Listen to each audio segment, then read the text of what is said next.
evening to our meeting, those that are here and those who are viewing us. So I'm going to call meeting to order. Let it be noted that Bobby Watson, council member, is not present. Tonight's invocation is going to be by Jerry McCorkle, city resident. Jerry, where you at? There you come on up, son. Sir.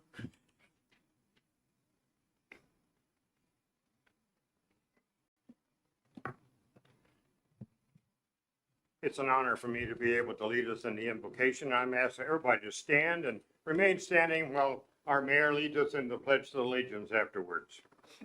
Gracious Heavenly Father, we come before your throne this evening as we begin to do our business for the city of Fredericksburg.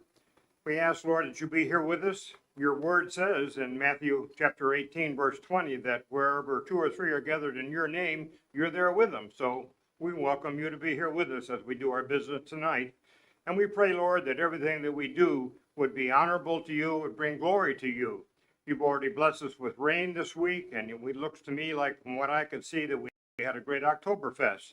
So I pray you'd just be with everything we do now with our city council meeting tonight. Thank you for all that are here, the people in the audience, and all of our city council, our mayor, our city manager, our city attorney, and all those from the staff that are here supporting. In Jesus' name we pray. Amen. Amen.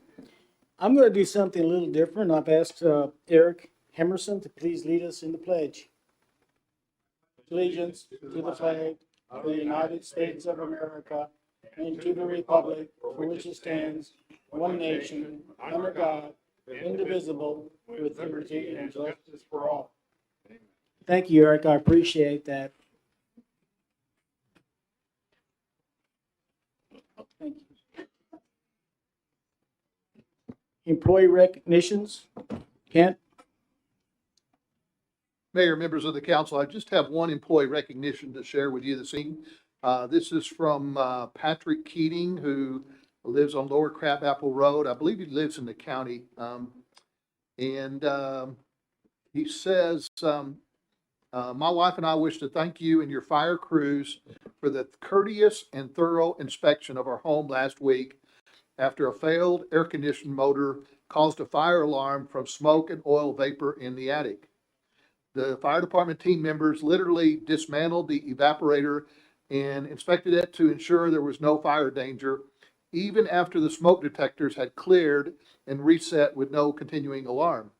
They were thorough and professional, and we have an even higher respect for them than before the incident. Please express our sincere thanks to each of them. If ever we can show our appreciation with something such as a large gumbo event at the station, that sounds good. I can assure you that we make authentic Cajun gumbo and can cook up to 50 gallons per event. Only in Fredericksburg, right? We would be happy and honored to do so. Again, please accept our sincere thank you to all of our first responders, Patrick Keating, and again, this was sent to our fire department for their efforts in helping with a minor fire situation at his house. Thank you. Very good. So we'll be waiting for that gumbo. Hey, Yeah. I hope they'll do that. That would be great. Thank you. Okay, we have several people now for public comment that have signed up. Jerry McCorkle, you'll be first. Sonia Rivero, you'll be on deck. You'll have 3 minutes. You'll have a 1 minute warning buzzer, and that'll be it. And so, Jerry, you come back up, and Sonia, you're on deck.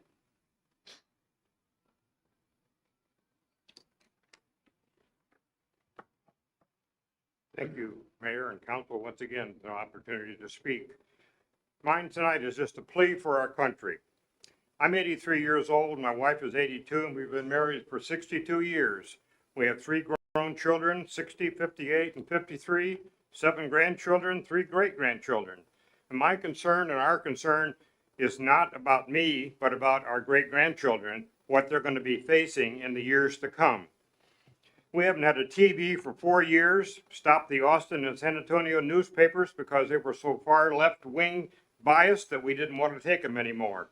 We are members of the Fredericksburg Tea Party and go as often as we can to Austin when the legislature is in session to vote for or against House or Senate committee bills. I don't know how many of you know that you can go down there to Austin and do that. They have kiosks there where you can sign up and vote or express your opinion, or if you want, you can sign up to testify. Our precious country is on a fast downhill slope to socialism and communism. Please join us and many in the nationwide at 8 p.m. every day to pray to God for have mercy on our country. In 2 Chronicles 7:14, God says, "If my people who are called by my name will humble themselves and pray and seek my face and turn from their wicked ways, then I will hear from heaven and forgive their sins and heal their land." And we need to memorize the 10th Amendment to our Constitution and stick to it, stand for it as solid citizens. Thank you. Thank you, Jerry. Hey, Sonia, and then Kimberly Ames, you're on deck. I'm Sonia Rivero, city resident. Am I sounding okay? Yes, that's correct. Thank you for that. I forgot to mention if you belong in the city or not. Thank you for that. I was excited, as I think most people in the city are, at the idea of expanding our recycling program once again. But I would like to urge caution. I haven't heard enough information about it, but I would like to urge caution because the last information I have still is that China is still not accepting plastics for recycling, and they were the biggest place where plastic went. I don't want to see us pretend that we're recycling if all we're doing is shipping it to somewhere else to fill up a different landfill. I think that's unethical and it would deceive the people in the town. So if it can't really be recycled, even though there's no question, all of us want everything is recycled. If it can't be, I urge you not to, deceive people into thinking that it will be, but I would hope we'd hear more about it. Thank you. Thank you, Sonia. Kimberly, and then Ruben Aguilar, you're on deck.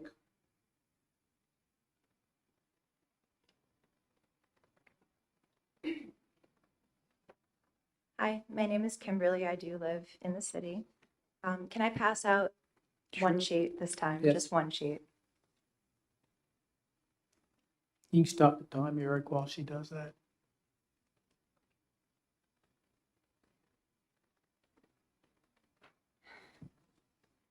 All right. As I usually do, I just the piece of paper I passed out is the VAERS COVID update. Since the city decides that that's not important, I do think it's important for the people to know that so far there are almost 16,000 deaths reported. There are 2,262 miscarriages reported. There are 9,035 cases of Bell's palsy, 71,036 cases of hospitalizations, 85,377 urgent care visits, 20,789 people permanently disabled. And I would also like to remind everyone that according to a Harvard study, this is 1% of reported data. And I would also like to remind the city council that I did call Hill Country Memorial Hospital and I asked them that if I go and get my second dose, if I come into the hospital with a problem after that, any problem, until 14 days after my second shot, I am considered unvaccinated. So I would really like you guys to keep that into consideration. Most of these reports are coming in within days of getting 1 or 2 shots. This is a priority that you guys just continue to ignore. The second thing I'd like to point out is tonight we're going to be talking about the American Destruction Plan money. You guys may know it as the American Rescue Plan. I'm calling it the American Destruction Plan because Thank you for helping me with that. yes, absolutely. Thank you. This plan is very similar to the Patriot Act, which was passed after 9/11 and was probably one of the most unpatriotic pieces of legislation ever passed by our Congress. And the whole point of that was basically so that the government could spy on us. And to this day, they continue to spy on us more and more and more and more and more. Currently, we are out of Afghanistan in the worst possible way that could have ever happened, and the government continues to spy on us. They did not relinquish that power.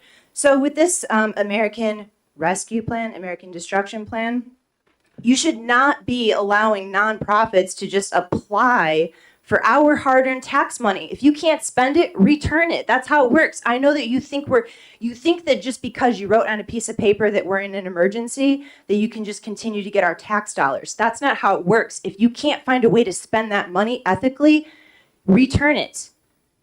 The last point I would like to make is why is it that a single person, John Rodriguez, can fill out a citizen request and can be granted approval right on the agenda, but yet a room full of people can come here and we want legislation for making all businesses essential, and you basically ignored an entire room of people, but yet a priority for solar and wind energy has been given, I guess, a straight shot to the agenda. That's correct. All right, well, thank you. Thank you. Ruben? And then George Studer, you're on deck. And I apologize, again, your name and if you're a city or county resident. Thank you, thank you. I'm a resident of Fredericksburg, Texas. May I proceed? Yes, please do. Thank you. In 2017, I recognized criminal activity taking place in several locations and residences in town. Human smuggling, human trafficking, sex trafficking, drug smuggling. I recognized these because, well, I'm a 6-time ex-convict and I'm a former career criminal, right? And so I began to do surveillance, and this was brought to the attention of law enforcement, but they didn't care. Nothing was done. 1 year later, a month apart, at 2 of these exact locations, 2 young mothers were murdered, man. These were preventable homicides, all right? I took my story to the newspapers. They didn't run it. They didn't want anything to do with that. I am a civil rights and social issue activist, long exposing the local swamps. And so, as a free citizen, I am a nuisance. That's what I am to y'all. So I am being persecuted by the FBI, our local government, the municipality, and law enforcement. Instead of going after murderers and child abusers and the criminal element, they are coming after patriotic Americans like me and others who for fighting the swamps. They are spending thousands and thousands of your taxpayer dollars to pay people to follow me around where I shop, where I pay bills, restaurants, on dates, Ruben? to vilify me, Ruben? and persecute. All right, I understand, sir, but these are the people, we the people. And so, by doing this also, they're putting the public in danger, okay? They spy on my electronics, phone calls without legitimate reason or warrants. In 2018, I filed a lawsuit. My lawsuit was FA18CA0975 OG Aguilar versus Combs, the FBI director in San Antonio, for violation of civil rights. In my lawsuit 4 years ago, I also explained in one of my complaints that the post office here was spying on my mail. The courts dismissed it as fantasy. Well, only recently did we find out, yes, they are spying on Americans, okay? So, that's the 1 minute buzzer, right? That's correct. You Okay, got, very the well. next buzzer means your time's up. So let me just explain something to y'all people. When exposing corruption and calling out crime is treated as committing a crime, we are being ruled and governed by criminals, all right?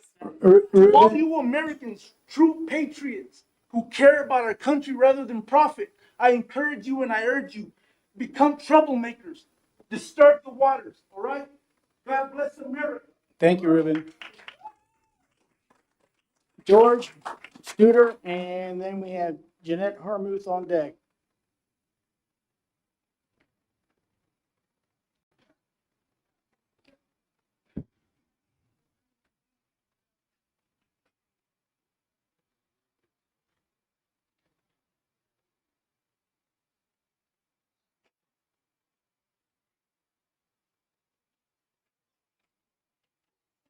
Thank you.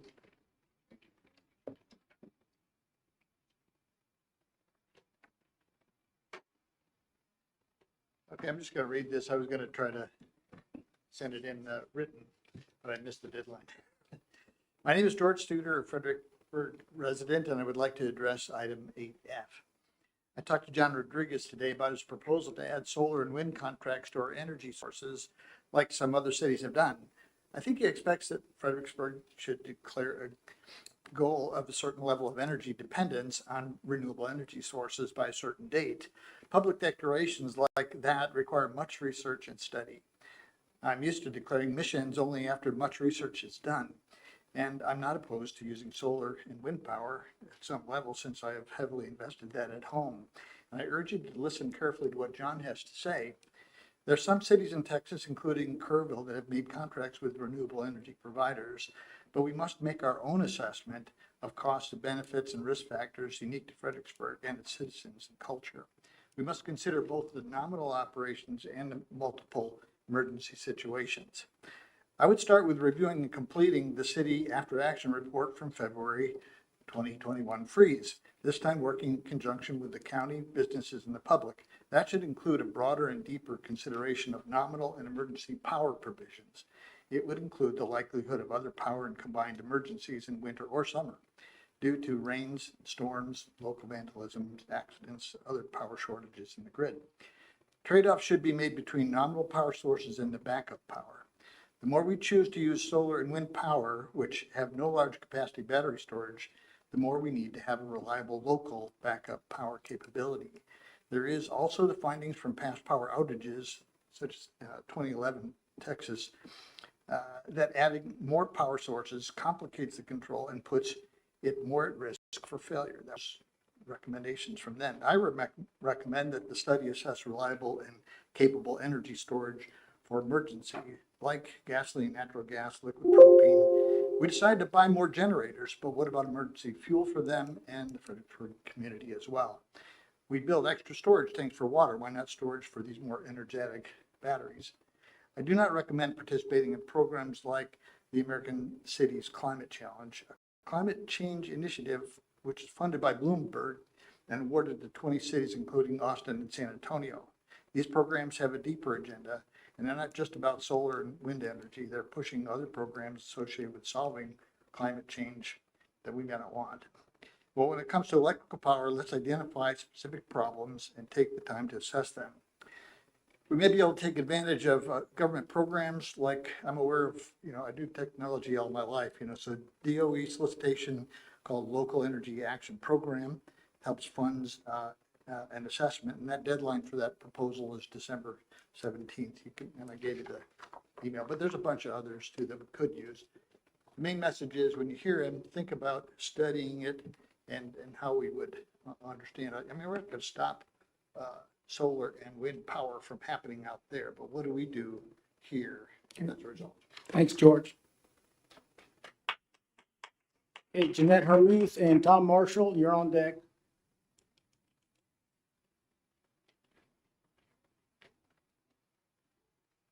Hi, Jeanette. Hi there. Good evening, everyone. I appreciate being able to speak.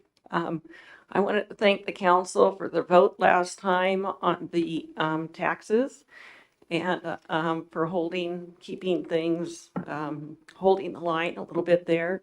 And I particularly want to thank Charlie for being so clear and firm from beginning to end on what his commitment was, and also Bobby Watson was very clear the whole time. So we just really appreciate that. There's several things I want to bring up. For one thing is I want to follow up with what Kimberly said, because when I see one person speaking just last time, gets his thing on the agenda, and that we had, like I said, a room full of people. I've been out talking to businesses. I stopped. This is just initial, but I had about 50 businesses that all support the sanctuary city, and we're really excited that we were, pursuing this. And I hadn't run across one business that actually was against it. So this has a lot of support. We have a lot of people and businesses. At least it needs to be on the agenda. It's an important issue, especially in the time that we're in right now. We're seeing countries, we're seeing our country too, with all these tyrannical measures where people's rights are being just stripped from them.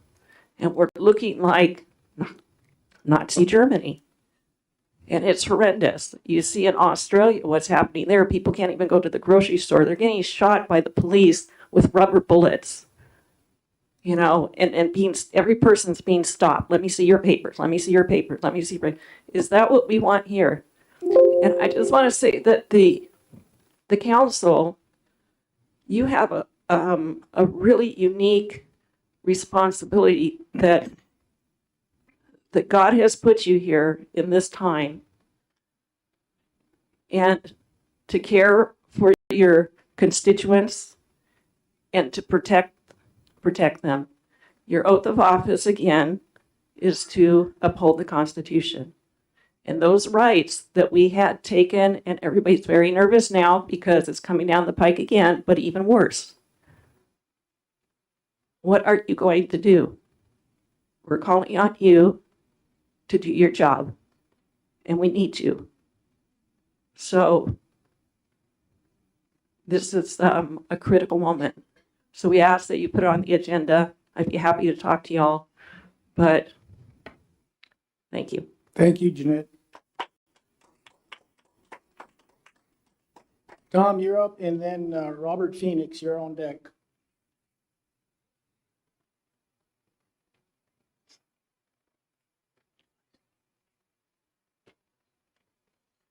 Thank you.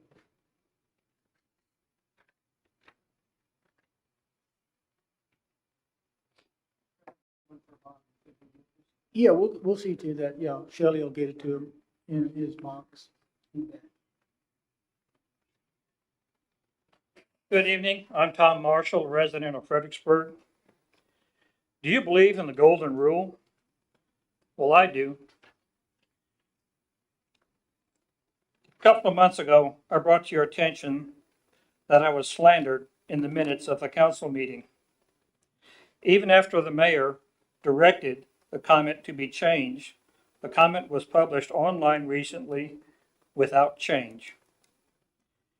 Now, I'm going to practice the golden rule, but I'm not going to slander anyone, but I will point out fallacies and conflations in council statements.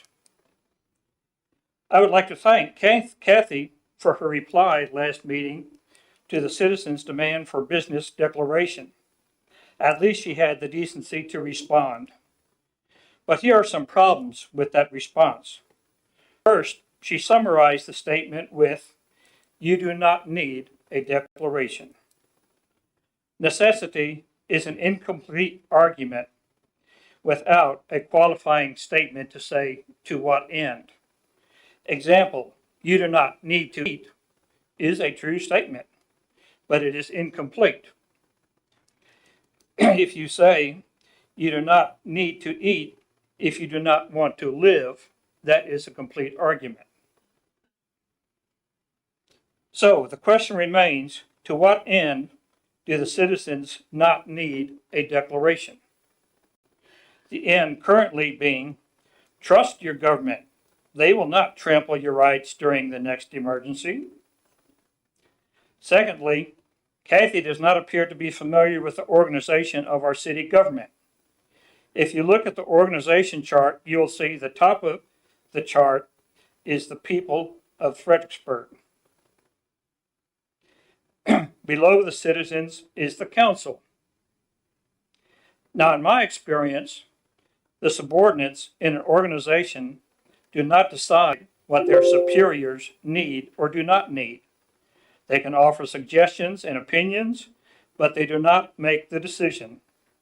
So I ask again, put the declaration on the agenda, let Kathy make her statement of her opinions, listen to the citizens' reasoning, and make an informed decision. On the document I just provided to you, this country and the world is at war. It is a different kind of war, but we are at war.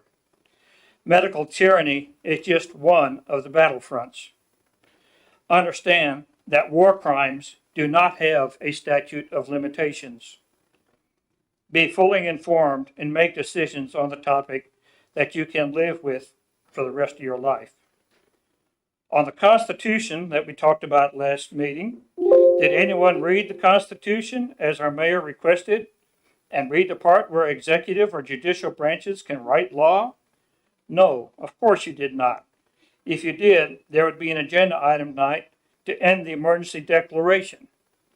How long can you live with that unconstitutional decision? Thank you.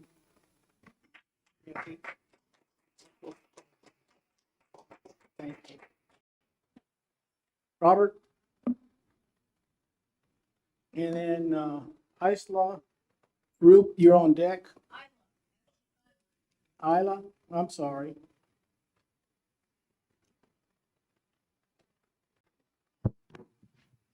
My name is Robert Phoenix. I live in the county, and I want to address two things tonight, and they're connected.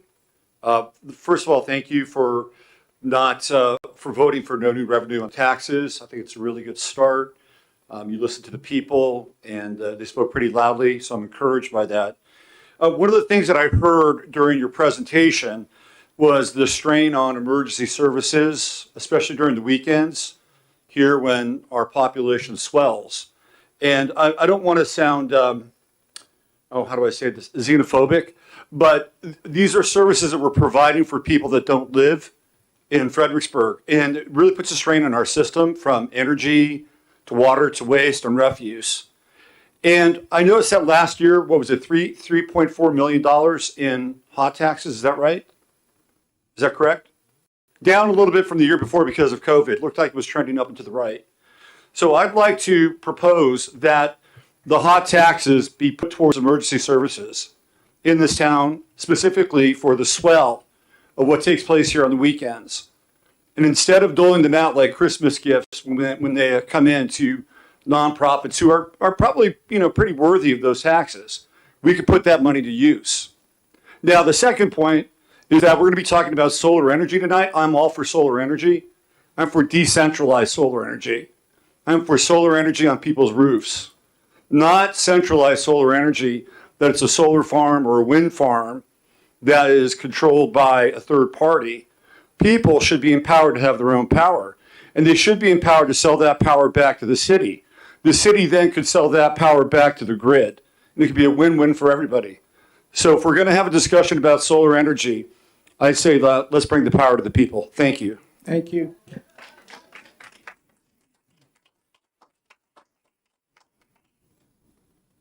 Isla Root, and then Tanya Benson, you're on deck.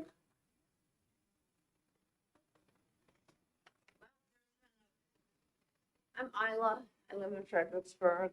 I'm speaking on redundancy, the same topic I've spoken on before now, and that has to do a lot with the other things that were said here tonight about people's lack of privacy and their loss of constitutional freedoms. My case, you got a little specific information on that, but I want to say that to everybody here, the political arguments that are put forth about pro-police or anti-police are complete baloney, okay? Number one, if you're pro-police, you don't want a police officer to act in a non-constitutional manner. So these spurious arguments put mainly out by politicians and special interest groups have nothing to do with our rights, our nation, or our human rights, or God's divine law, for that matter. And it makes me very sick that people use these spurious, nonsensical arguments when it comes to this kind of issue. Now, I'm going to tell you a very personal story so you'll understand where I'm coming from. When I was first out of graduate school, I'm a trained psychologist and I'm trained criminal justice administrator. My first job was working on a Department of Justice program in a very high crime community to help the police officers using my psychological training and my other training to do a better job doing community policing and getting to know their constituents, which was hard because you have to cross across race, class lines, sexual differences, all kinds of differences. The man that I came up in the force with worked hand in hand on the street, later became the chief. And about 10 years into his work in the police department, he became corrupt. And when he became corrupt, the corruption got worse for a period of years. And then another dear officer friend of mine, Lieutenant John Finn, was killed by the former friend of mine because he was going to turn him in.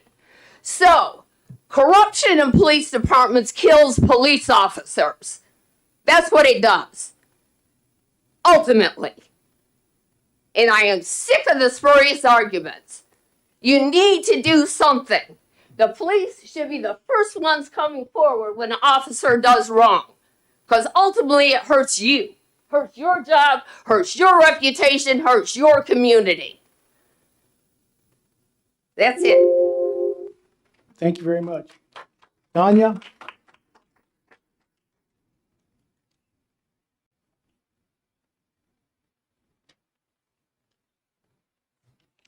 Hello, good evening. Thank you for letting me speak.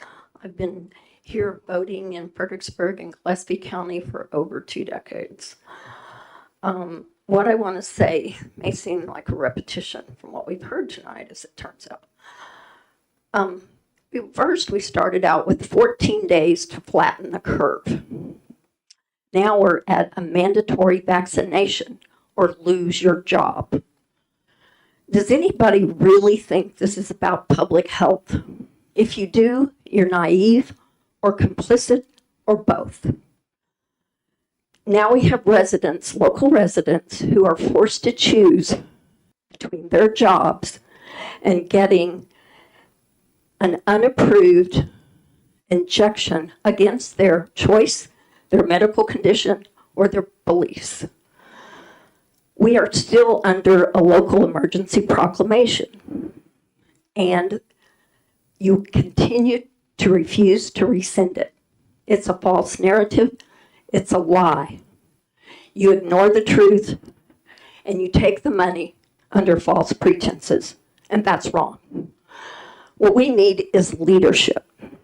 In the last meeting, and this topic of the resolution, business sanctuary resolution, keeps coming up. In the last meeting, Councilperson Sanford said, we don't need a resolution. We don't need a resolution. And her reason was, all we need to do is everybody needs to get vaccinated. And then we have to wear masks so we can keep the businesses open. Does that sound like the answer? Once we're all vaccinated, we can keep the businesses open by wearing masks. I don't think that's the answer. What is your position, council? What can we expect? We don't know. Why don't we know? Because you keep silent. Meeting after meeting after meeting, you're silent. Why? Why is that silence about? You ignore your responsibility to protect our constitutional rights. Why won't you put the resolution on the agenda? We have never had a good answer. What is your position, Mayor Keeney, Councilman Musselman, Councilperson Sanford? Bobby Watson's not here. Councilman Lukenbach, what is your position? Why don't you do the right thing? Why don't you keep your oath of office, protect our rights, make public statements that we know that you're going to assure us that that's what you're going to do? I remind you, you get your orders from the consent of the governed. Thank you.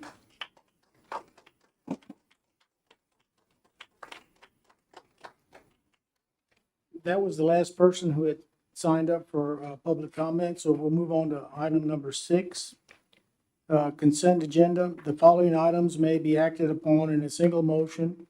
No separate discussion or action of any of these items will be held unless pulled by the request of a member of the city council.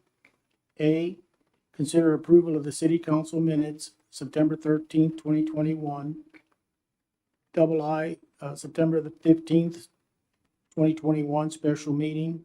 Triple I, the corrected minutes of September 20th, 2021 regular meeting.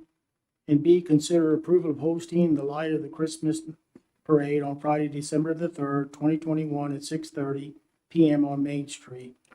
Any of these items need to be pulled? If not, I'll entertain a motion to approve. Mayor, I make a motion to approve the consent agenda, items A and B. I have a motion by Tom. Do I have a second? Second. Second by Kathy. Any further discussion? Being none, all those in favor? Aye. Aye. Motion carries. Moving on to number 7, ordinances and resolutions. 7A, consider the approval of ordinance 2021-25, amending Article 25.00, Health Department fees of Appendix A fee schedule of the Code of Ordinances to update and amend the fees of the food establishment inspections, plan review, and permits issued by the city. First of 2 readings, the city council may waive the second reading. Kelly? Thank you. Thank you. Good evening, council. You have before you a proposed amendment on the City of Fredericksburg food establishment regulations. I would like to quickly go over the different types of health permits and their proposed new fee changes. As a reminder, we have not increased fees since October of 2013. Much of this was reviewed in September of 2019 due to an amendment in the Texas Health and Safety Code that primarily affected food establishments outside of the city limits. At the time, it was agreed upon we would look at fee amounts and the structure. Then COVID hit, so we decided to delay again. With the recent legislative session, we have additional laws that have come to fruition, and I feel that with all the development and review time that we are spending on projects, it's time to address the current fees so we are in the same ballpark as other health departments and even look at restructuring some of these fees. So if you would look in your packet, and you can kind of follow along a little bit as to some of these types of, the different types of health permits. Institutional food service, that is at $100, and we are proposing that that stay the same. We're still under this fee compared to other health departments and even the state, but feel this affects our daycares and our schools and churches who operate on such a small budget. So we've decided to keep that fee the same. The next item is the fixed retail food establishments. These are your restaurants, your wine tasting rooms, grocery stores, and their fee is based on the number of employees. Currently, we're at $350 on the lower tier, $400 for the middle tier, and then for those that are 20 employees and up, it's $450. These rates are not being affected this time around for establishments inside the city limits. Establishments outside the city limits will be affected. For 20 years, we've had 2 different fee structures between city and county due to a state law that limited what you could charge in an unincorporated area. Now the law has been amended and allows to charge the cost incurred, and we can now finally have all establishments on the same fee schedule. One new fee that will be associated with fixed retail food and beverage establishments is an application fee of $100. And looking at other departments, this is quite standard. We spend quite a bit of time with a new customer, whether they are building a new facility or whether there's a change of ownership in a business. It still takes time on our part to have a smooth opening or transition. Another new fee that could be associated with a fixed retail food establishment is what we call the HACCP plan review fee. A HACCP plan is required when establishment is making a product that is deemed special processes under state regulations. An example would be curing or smoking food for preservation rather than flavor enhancement. Making sushi is another good example of a special process. This fee would be $100 to review the HACCP plan. The next type of health permit that we have is our mobile food establishments. These are your mobile food trailers or your mobile food trucks. We've been way under on this fee, and now we are requesting to raise this fee to an annual cost of $200. This is still a reasonable fee at 55 cents a day. Farmers Market. This is a new fee to separate these vendors from our temporary food establishment vendors. As I learned today in a legislative update, there is now a cap of $100 annually that can be charged to these vendors that meet the definition of a food producer. In the past, these vendors were obtaining the same permit as our temporary food vendors. So if you look at that fee schedule, you'll see on the actual amendment, it reads $110 because that is what we have charged in the past. And again, I just was notified of that legislative update I'm going to a conference tomorrow, and so I was trying to get ahead of the legislative updates and just saw that. So we will need to make a notation of that in the proposed ordinance. The next group of health permits is our temporary food service establishments. These are food vendors for special events. These are your food concessionaires that participate, for example, at Oktoberfest or Fredericksburg Trade Days. They are broken into two categories. One is an event permit, which is $50, and that permit fee we're suggesting stays the same. And then we will have an annual temporary health permit that is proposed to increase from $110 to $175. This is still a great value for vendors that have multiple events throughout the year, such as the fairgrounds or Fredericksburg Trade Days. And just a reminder that our nonprofit organizations, we still do not charge for. The main goal in permitting these, community meals is to have them come in and so we can give them food safety information. Other fees that are also listed under the ordinance is a reinspection fee. And we are proposing that it increase from $50 to $100. This does not include if we go and inspect a facility and they happen to fail or to require a follow-up inspection. That follow-up inspection is included in their permit fee. It's only if we have to go a third time that we would charge the $100. Okay, that doesn't happen very often. An additional health permit fee that we are asking to increase is just additional copy of a health permit. Some people lose them or whatnot, and we've charged $5 for a copy of it, and now we are proposing that we charge $10 for that. Okay, I will answer any questions that you have at this time. Kathy, any questions? Tom? No questions. I have one for clarification, Sure. but go ahead, Jerry. You said it should show, instead of the 110, it should say 100, is that correct? That is correct. The farmer's So- market, yes, sir. And Okay. that is due to, I just was reading this morning on DSHS's website, the legislative updates. And I was planning on getting those updates tomorrow at my conference.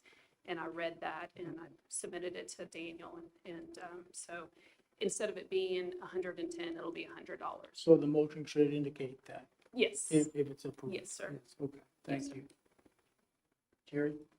Yeah, no, Kelly and I talked earlier, and I think that we need to have the businesses pick up their business interests. And I mean, for y'all to go out and re-inspect and do all what you have to do on this stuff, I think they need to pay for it. And they're not being we're not being exorbitant on it, we're just covering our costs.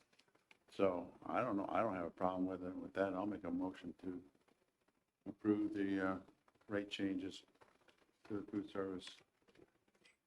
And that what it is? and to amend the, And I want to, let's see, update and amend the fees for the food establishment inspections, plan review, and permits issued by the city. And I want to waive the second reading. the motion also should include the $100 amendment on the farmer's market. Yes. I'll get with Daniel on that tomorrow. I'll second that motion. Okay. Waive the second reading.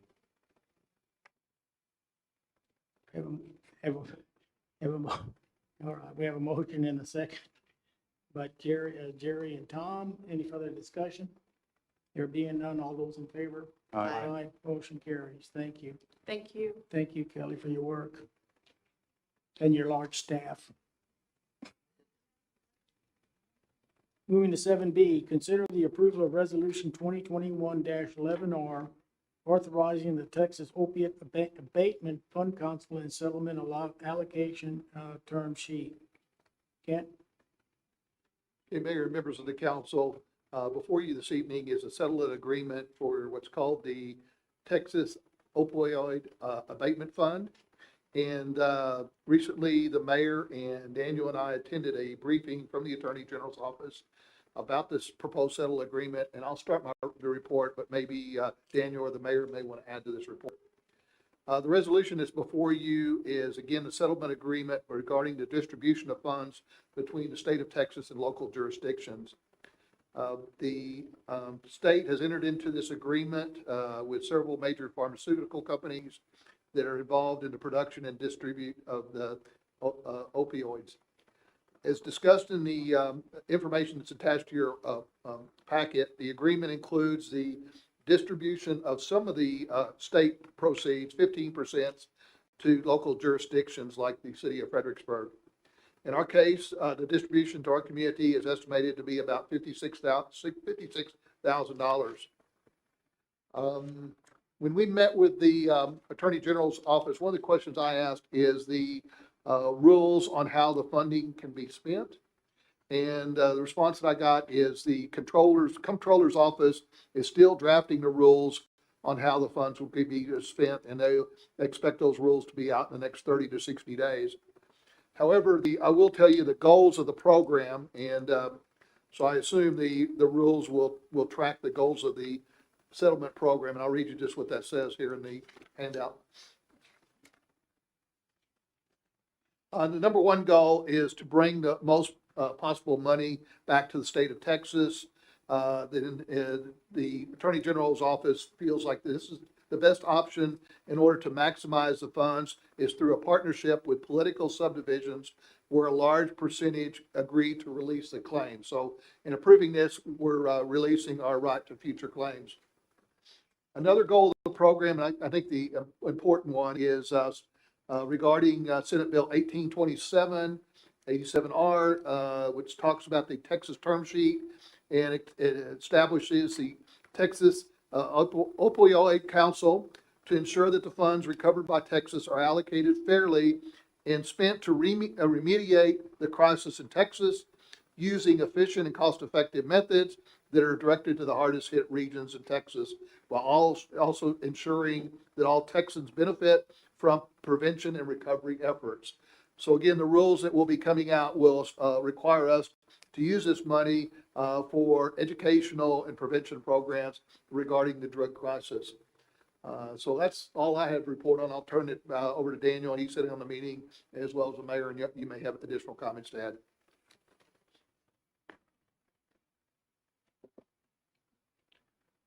One thing I want to add is that it's impossible to know how much potential funds could be received by the city because the allocation has an incentive built in to encourage participation. So the more participation by a state and the more participation by the political subdivisions within that state, that will increase the potential distribution from the global settlement fund to the city and to the state. So I think ultimately the amount of money that may flow to the city of Fredericksburg through this is unknown at this point. And as Kent mentioned, if the city elects to participate in this, you're waiving your ability to bring any claims independently. So the city had any intention to initiate, independent litigation against any of these companies, you wouldn't be able to do so if you joined them. I haven't heard any discussion from council on that, so I'm assuming that's not the case, but just want to make that clear. Thank you. I have nothing further to add to that. Kathy, any questions? Tom? My hope is that the council will make a decision if we agree to this settlement, that any monies received from the settlement be used for drug education within our community, drug education or preventative programs. And the question is, what department is that in? Is that in police department? Is that in the health department? So I think that the settlement is good, but we have to have a clear understanding of the money that's coming in needs to be used to help combat the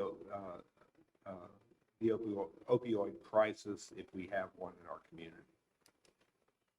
Yes, Councilman, in fact, this is an item that will be back before the council to allocate the funds. Currently, we don't have any of these funds included in our budget this year. So once we get the money and once we get the rules from the state controller's office, then this will be back to the council for your guidance on how you want to allocate that money. I just want to make sure that this doesn't go into the general fund and be used for something. I think that any of this, any monies that come in from this need to be in a dedicated account that will be used specifically for drug education. Thank you. Jerry? Thank you. How did we put an application in for this, or it was just Paxton brought it up and this is where we're going? And do all the cities get this money? There's a hell of a lot of cities in Texas, if we're getting 56,000, well, pharmacy's gonna have a ton of a bill there. So I got a phone call from the Attorney General's office. That's how this started for the city. The only cities that don't have the ability to participate in this in the state of Texas are cities that have already initiated their own litigation against these companies. So some of the larger jurisdictions, I think the city of Dallas and maybe some others actually have filed suit on their own and were litigating their own cases to try to recover from these companies. So those cities can't participate, but everybody else in the city that's been affected by the opioid crisis or whatever the term they're using has an ability to participate. Well, I agree with Tom on that, just so this money, if we get this money, that it goes towards the assisting people with the opioid addiction and with counseling or whatever is required there, that it goes towards that process. It's my understanding that these are going to be restricted use funds. They can only be expended for specific purposes, similar to the ideas proposed by. Seems like it'd be the right thing. I think it's an ongoing process from the state to develop what those criteria are. They have not finalized them. And Mayor, we do have organizations in town that are addressing the local community needs in this area. Needs Council, the Good Sam Center. So. Yep. Okay. Any further discussion? If not, I'll entertain a motion. Mayor, I will make a motion to approve Resolution 2021-11R authorizing Texas Opioid Abatement Refund Fund Council and Settlement Allocation Team to proceed with signing documents for the city. Second. Have a motion by Tom and a second by Jerry. Any further discussion? There being none. All those in favor? Aye. Motion carries. Excuse me. Moving on to 7C, consider the approval of Resolution 2021-12R to nominate candidates to the Board of Directors of the Gillespie County Appraisal District for the term 2022 to 2023. Kent? Mayor and council members, I want to first of all call your attention to the addendum to the agenda that clarifies this item. I had not realized that the selection of board members to the Appraisal District Board is a two-step process. And what you're doing this evening is step one, and that is you have the right to nominate the appointments to that board. And so once these nominations are submitted to the Appraisal District, then they will come forward and ask for your actual vote on the individuals that are nominated.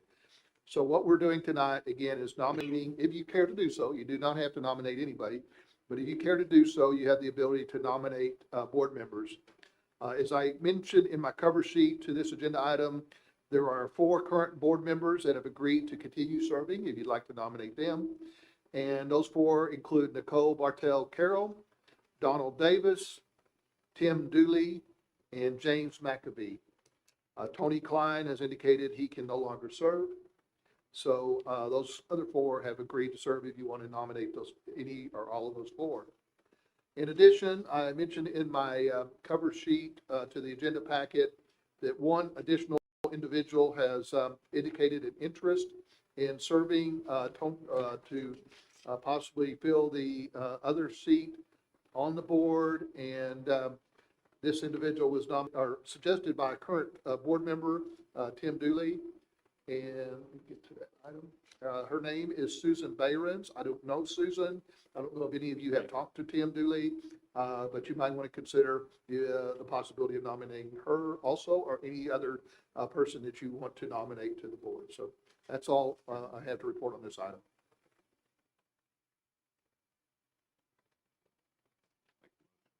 Any discussion, council? Kathy? No discussion. Okay. Tom? No. Jerry? Done. Mayor will make a motion that we nominate the current board members who have indicated that they would reserve, and also to nominate Susan Behrens to replace Tony Klein on the Gillespie County Appraisal Board of Directors. We have a motion by Tom and a second by Kathy. Any further discussion? There being none, all those in favor? Aye. Aye, motion carries. Moving on to 8A, consider the approval of the contract and scope of services with Goodman Corporation for the parking demand analysis, conceptual engineering, and design services, financial pro forma, and funding services in the amount of $95,000. Kent? Okay, Mayor, members of the council, once again, I'll start the report on this item, and I will see if Clinton has anything he would like to add. And also, I wanted to call your attention to Barry Goodman is here, representing Goodman Corporation, who is the consultant we're recommending this evening. We also have in the audience Tim Limberg and Ernie Loeffler, who have been involved in the downtown parking study and have a real certain serious interest in this project. So if you'll recall, Mayor and council members, back in 2017, we hired the Goodman Corporation to do the original demand analysis of the parking situation in our downtown area. At that point, we were experiencing some pretty major parking issues. The parking on weekends particularly was starting to move in some of our residential areas, Austin, San Antonio, Travis, and other streets. And so there was a concern expressed by some of the neighborhoods that parking was starting to encroach in their areas. So we hired Mr. Goodman's company to do the demand analysis, and they presented a report. And if you would like a copy of that, we still have a copy of that report. At that point in time, the council decided not to move forward on the parking facility for a variety of different reasons. We were involved in several other projects at the time. And but in any case, if you'll recall, several months ago when we were in the budget discussions, the city council indicated an interest in revisiting this project. And I think that interest was based upon three factors. One is parking has continued to increase. The demand for parking has continued to increase in our downtown area. We've seen that particularly over the last year as more and more visitors come to our downtown area from the metropolitan areas around Texas and other areas. We're getting more and more vehicles in our downtown area. Secondly, as you know, we are creating some plans to expand the visitor center, working with Ernie and the CVB board and staff in a cooperative effort to design an expansion to the visitor center. So one of the areas that we're looking at possibly developing for a parking deck in the near future is the parking lot behind the visitor center. So I think it's incumbent upon us as we design the visitor center to also look at the possible connection between the visitor center and a parking deck in that area. So again, this is an area we looked at previously, and I think it would be ideal to develop a parking deck if we can find the funding and address a number of other issues. So we want to try to do this study in conjunction with the design of the expansion of the visitor center.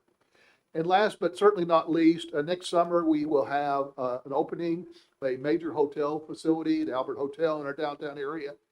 As you know, the Albert Hotel has created their own parking on Austin Street. But I want to remind the council that that parking is only sufficient to handle the hotel guests and the employees of that facility. There is not additional parking to handle the restaurants on that site, the bar and retail establishments on that site. So we're anticipating by next summer to see a pretty significant increase in parking demand in our downtown area. So all these factors have pointed to the need to revisit this project and bring Mr. Goodman's firm back and get them involved in this project. So before you this evening is a contract with, for services with the Goodman Corporation. They have done a number of parking facilities around the state and have a very good reputation. They did a good job in our previous study, and their proposal is included in your packet. And I'll just call your attention to page 74 of the agenda packet because it defines the 4 steps involved in the contract. And one step has actually changed over the last couple of weeks based upon comments and direction from the council. First off is the Goodman Corporation would be retained to update their garage demand analysis. They will be working with Ernie and Tim, looking at visitor traffic in our downtown area and basically documenting the need for additional parking, a parking facility. Second is actually doing an engineering design of a parking facility. Originally we had talked about the parking facility, the one single site being behind the visitor center, but recently the council has identified a second site at the corner of Adams and East San Antonio Street. So Mr. Goodman and his firm have added that site to a second conceptual design and engineering report. And so that increased that the cost for that second task on page 74. And then very important that we do a financial pro forma and funding options. We want to make sure that whatever we build on that site, we are able to maintain it. We'll look at the fees, parking fees for that facility, what our operating costs are going to be, and how we might finance that facility. So that's a very important part of the project. And last but not least, we do have some new federal funding that's available for tourism communities such as the city of Fredericksburg that will provide EDA funding. I think the amount is around $3 million. And we have to take advantage of that funding opportunity pretty quick here, like in the next 30 days. But Mr. Goodman has agreed to meet with EDA and handle all the application for that, for EDA funding for this project. So I'm going to stop there, and at this point, I'd like to turn it over to Mr. Goodman and see if he has any thoughts to add, and then I'll see if Ernie and Tim may want to add to his comments. Barry? Thank you, Kent. Well, we're glad to be back after a few years, and we're glad that the city is still booming through the pandemic in terms of tourism and visitation. You may remember that the findings in the last report were pretty much that in certain parts of the city, the demand, and this is 2017, 2018, far exceeded the supply of parking, and that the city could use comprehensive parking management as a way of creating a better organized context for tourism and people that want to come here for whatever purpose. The retail stores on Main Street, touring the wineries, or whatever, and that we need to manage it in a way that limits, minimizes encroachment in the neighborhoods, and that out-of-town visitors and other non-residential users of parking should pay for it. Parking technology has advanced continually over the last few years. There are great technologies that can create great parking efficiencies. We think the centralized garage idea is one that will be will fit into the city's future mobility and access plans as you continue to grow, and the hotel is one example of that, and create a revenue stream for the city that can help pay for management and operation of parking. We did create, you may remember in the report we did last time, we did take a look at a parking garage, 400 to 500 spaces, and how that might fit into the lot behind the visitor center, and we looked at access points to that facility. We're going to take a much deeper look this time around, and then we'll also take the second site and see how parking fits in to that location. We will be working very hard over the next few months The applications for EDA are due by November 1st. It is now October 4th, but we're geared up to completing that application. This is one of the first times in recent memory that EDA has actually had a subcategory for tourism dollars. And so we need to paint that picture. We need to take a look at a lot of data that Ernie and others can provide us so that we can talk about the impact of the pandemic, but also talk about the opportunity in the future. And if there isn't enough parking to accommodate tourism, what kind of economic impact to the city of Fredericksburg will that result in? So we're excited to move ahead with this, looking forward to it. And there are a lot of funding resources out there for cities. I know you have all been monitoring what's going on in Washington, D.C. There's a lot of infrastructure money coming down the pipeline. And whether you believe in funding from Washington or not, that infrastructure funding is going to be spent someplace, and we will be available to help you leverage your fair share of it should you choose to. So if you have any questions, I'd be happy to answer them. Thank you. Questions, Kathy? Tom? I have one question, Kent, I guess, for Mr. Goodman. When the original visitor center parking lot was constructed, there was an agreement with the Texas Historical Commission on, I think, funding that. Is that correct? And would That's correct. We'll have to go back and check that, make sure we're not violating any of that grant from the Historic Commission. Yeah. yeah. So we need to be. I think we did that before, Tom, but thanks for reminding us. Right. We'll take a look at all of that. Right. For sure. The other thing I wanted to point out, Tom, and I know, I thought you were going to ask this question, but this money is budgeted in the tourism fund from hotel taxes, and that is an allowable use under state law. I will refer back to a citizen comment we made earlier this evening about using hot taxes for public safety, hiring police officers or whatever. That is a non-allowable use under state law. So state law is very specific on what you can use hotel tax revenues for.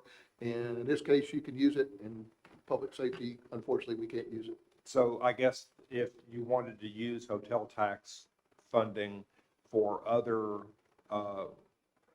for other uses within the city, that would require the public to lobby their state representatives and their state senators to change the hotel occupation tax law. That's correct. And we tried last session to open up hot tax for park improvements, and we were not successful. So, yes.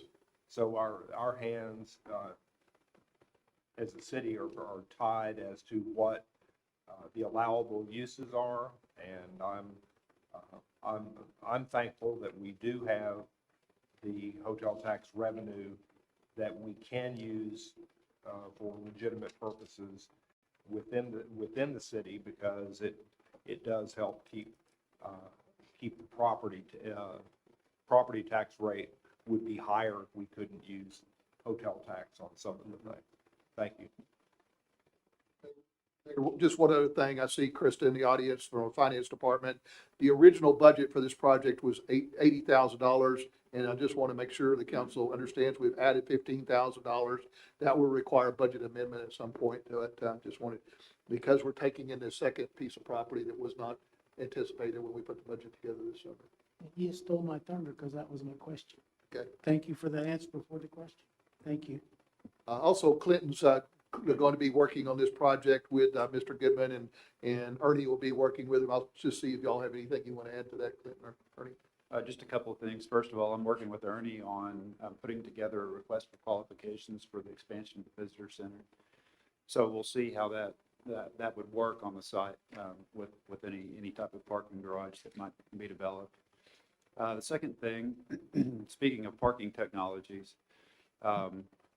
we have been researching as staff parking meters.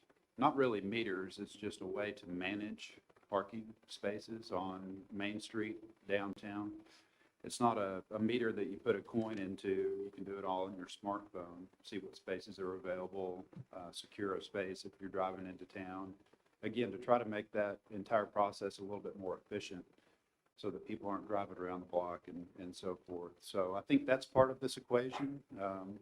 Garrett and I have talked just a little bit. We've been getting a little bit of information together. So if the council is interested in a presentation on parking technologies, we'd be happy to put something together for you. Thank you. Talking? Yeah, do it. Ernie? Oh, it's Santa Well, Claus. he's walking up. I guess he's not leaving. Unless it's, the door's that way, Ernie. Ernie Leffler, President of the Fredericksburg Convention and Visitor Bureau. One thing that hasn't been mentioned, I don't think, that I would like to express is that as a Convention and Visitor Bureau, we're concerned about the quality of life for local residents and providing parking for visitors, but also parking for local residents when they want to come down to go to a restaurant or a night spot or entertainment, whatever. So, visitors were mentioned a lot, but I want to make sure that everybody understands this. The management of parking downtown is for local residents as well as visitors. Thank you very much. Thank you for that, Ernie. I agree with you 100%. And the good thing is that we can use hotel tax revenue to help the locals. Mayor, can I address the $15,000 amendment? Yes, please do, so we get it right. I'm not comfortable with that being funded with HOT. The authorization to use the HOT for the initial garage location is because it's tied to expansion of the visitor center. If the other location is just going to be a standalone lot, not a visitor center, I'm not convinced that it can be funded with hotel occupancy tax. Okay. So the original amount will be funded with the hot tax and the additional will be funded out of budget amendment. Right. Would that need to be reflective in the motion? I'll leave that up to you and the city manager Okay. to discuss the appropriation of funding for it, but it can't come from HOT. There'll be a number of budget amendments that'll be coming forward to the council, particularly after the salary survey is done. So by the end of this year, we'll have, and we can just add this to the list for future budget amendments. And what was the original amount of the hot funds funding again? 80,000? Is that correct? 80? The original was 80. Okay. Contract before you is 95,000. And so it'd be a $15,000 amendment of budget. Okay. So we can approve this nine. Okay, good. That's all I need to know. Thank you. Any further discussion? If not, I'll have a motion to approve the resolution. Mayor, I'll make a motion to approve the contract and scope of services with Goodman Corporation for a parking demand analysis, conceptual engineering and design services, financial pro forma, and funding services in the amount of $95,000. Second. Have a motion by Tom and a second by Jerry. Any further discussion? There is none. All those in favor? Aye. Aye. Motion carries. Moving on to 8B, consider the approval of the revised contract with Federal International to begin accepting mixed paper/magazines and plastics at the recycling center on November 1, 2021. I'm You here. guys, if you don't even get a chance, you're already there. Trying Mr. to keep it Bond, moving. thank you. Good evening, Mayor and Council. Garrett Bond with the Engineering Department. Back in 2015, the city partnered with Federal International Recycling to process and pick up recyclable materials from the city's recycling center. As you may recall, back in 2019, there was a major downturn in the recycling industry. Most papers and plastics were ending up in landfill facilities. So we had to make the difficult decision to suspend accepting those materials. So since that time, we've been working with recycling. Is this working? Since that time, we've been working with recycling vendors, trying to find ways to be able to accept more recyclable materials. We continue to accept cardboard, aluminum, and tin cans, but up to now, we have been unable to negotiate any new contracts. So within the past few months, there's been a substantial rebound in the domestic recycling industry. That's led to us being able to negotiate a new contract with Federal. basically what the new contract, the terms are, is it's a 1-year contract with annual renewals available. Federal has agreed to set up a customer portal, which will allow us to track the recycling commodity indices, so we can see what those materials are generating as far as revenue goes. And we can also more easily track the tonnages that end up being recycled as opposed to ending up in the city's landfill. It also protects the city from unforeseen downturns that we saw in 2019. And it also provides assurances that the papers and plastics, in addition to the cardboard, aluminum, and tin, are actually used for recycling purposes. Wanted to speak to Mr. Rivera's comment. There is still a lot of instability with China. So this rebound we've seen is a domestic rebound.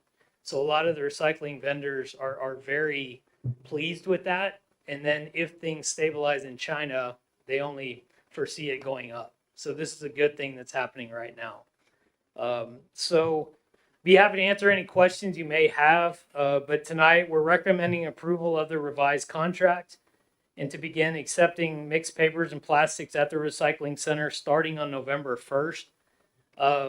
We can discuss that date, but we wanted to give plenty of time to get public notice out.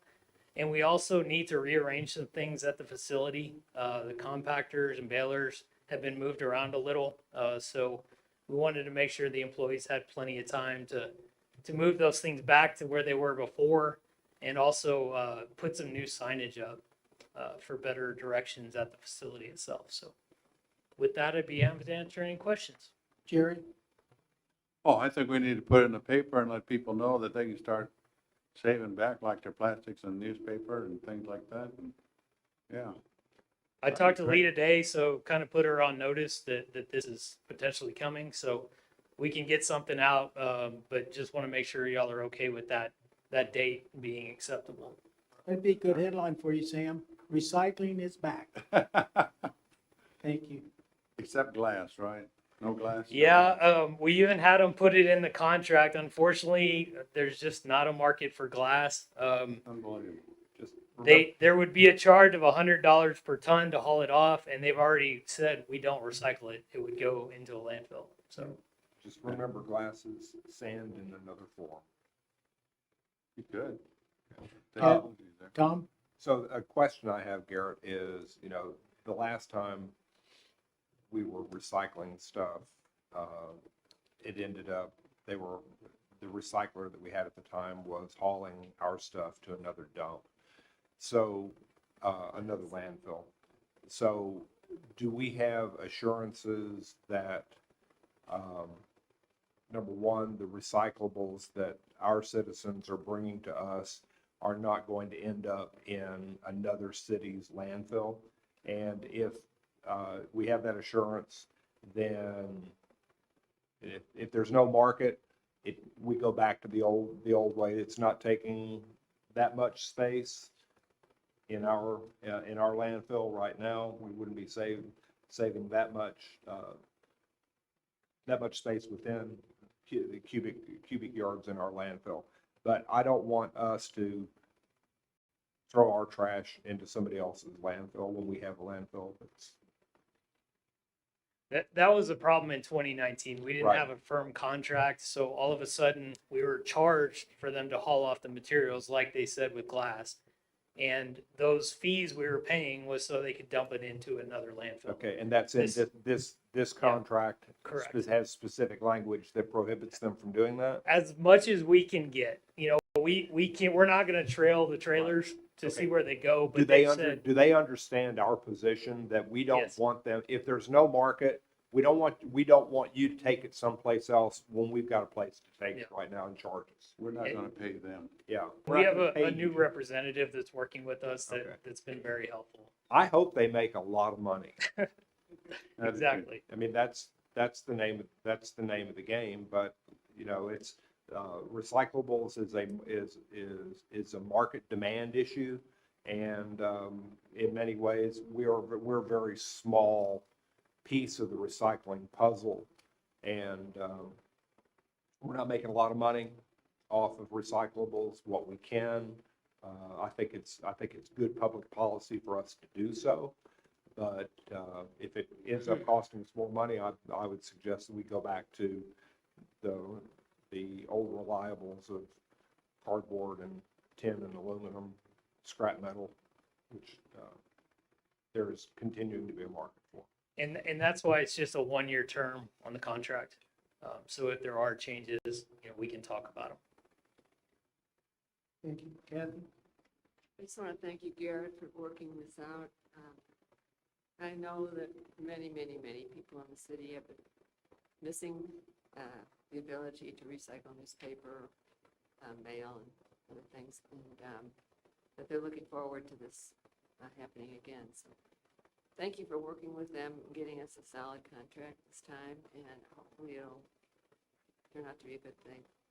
Sorry it's taking so long, but hopefully this is a good sign. It is. Yes, it is. Okay, thank you. I don't have any questions. Thank Good. you, Gary. Any further discussion? If not, I'll entertain a motion. I'll move to approve the revised contract with Federal and National to begin accepting mixed paper magazines and plastics at the recycling center beginning November 1st. Second. We have a second by Jerry. Any further discussion? There is none. All those in favor? Aye. Aye. Motion carries. Thank y'all. Thank you, Thank you, Gary. 8C, consider the approval of the American Rescue Plan application for local nonprofit agencies to apply for funding. Ken? Mayor and council, before you this evening is a proposed application that local nonprofits could use to apply for the unallocated American Rescue Plan funds. We have Krista Wareham in the audience this evening, our finance department. She's our in-house expert on this federal funding, and she can answer any questions that you have. But basically what we need is council direction. Is this the application you had in mind for local nonprofits to use? And if not, give us any sort of revisions that you might have. But in putting together the budget this year, you'll recall that we dedicated 3 projects for the funding that will be coming to the city. We've already received half the money. The other half will be coming in the next August. And those 3 projects are the upgrade of our broadband services here in the city limits.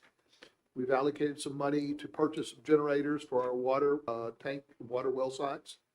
And we also, an allowable use of the American Rescue Plan funds is for municipal court to catch up on cases that were backlogged as a result of COVID.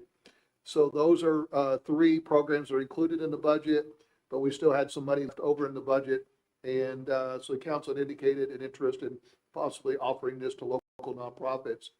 We've already been approached by 2 local nonprofits that have an interest in the funding.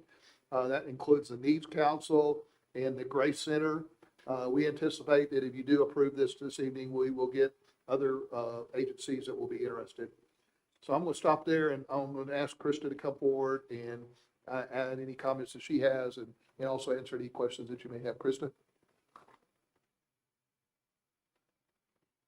Does any payroll or anything like that go toward the, no, that. Hi, Hi. good evening, Mayor and Council. Thank you. Do you have any questions for me? I have a process question, but first I'd like to say I think the application is good and that it requires the recipient to identify how the money is going to be related to the pandemic. So I think that's important. My process question is, once we get these in, who makes the decision? Do we? Good question. I anticipate a process similar to what you do with odd applications. We get the council together. Hopefully we'll have 4 or 5 or 6 or 8, and you just go through those and just kind of the same process you use on odd app. Does that seem okay to you? That's fine. Yeah. When would these funds be available if we go with this? When would they be available in 2022 or 2023? I put a date for the application period to end in November, and I assume we would make a decision before the end of the year, the calendar year. But that's totally up to your discretion. We received our first check last fiscal year. The second check will be coming in this fiscal year. So you can go ahead and spend all the money this year. When you say fiscal year, you talking about December 31st No, or budget October year? 1st. We received the first check in August, is that right? In late August, yes. Yes, August, and so the second check could come forward next August. So all of that will be available for the council to allocate 100% of that. Did I lose you? Well, there's Yeah, kind of. Okay. Just answer the question straight up. Is the money available in 2021 or 2022? Both. Both. Yes. Okay. Yeah. Thank you Half for of it a was available 2021, half of it in 2022. Okay, thank you. That's what I wanted to know. Thanks, Kent. Yes. Kathy? That's- Okay. You know, these are worthwhile organizations that help our community in untold circumstances, and I certainly have no issue with them for making application for these funds to help our citizens and our community. Any further discussion? Thank you for your long time in learning this process, I'm sure. Oh, you're welcome.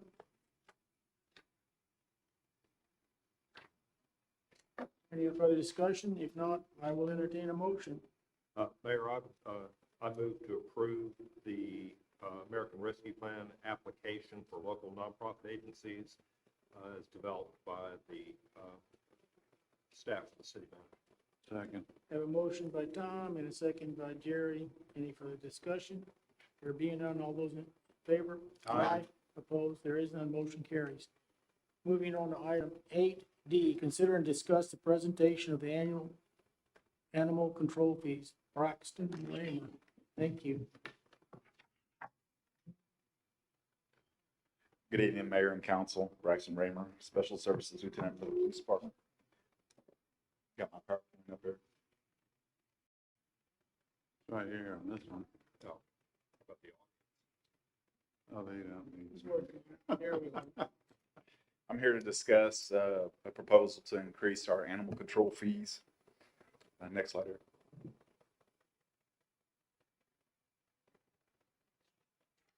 State law requires that all animals that the city adopts out are required to be spayed, neutered, and vaccinated. We go out to our local vet clinics. As you can see, the ones listed there are the ones that we use for that service.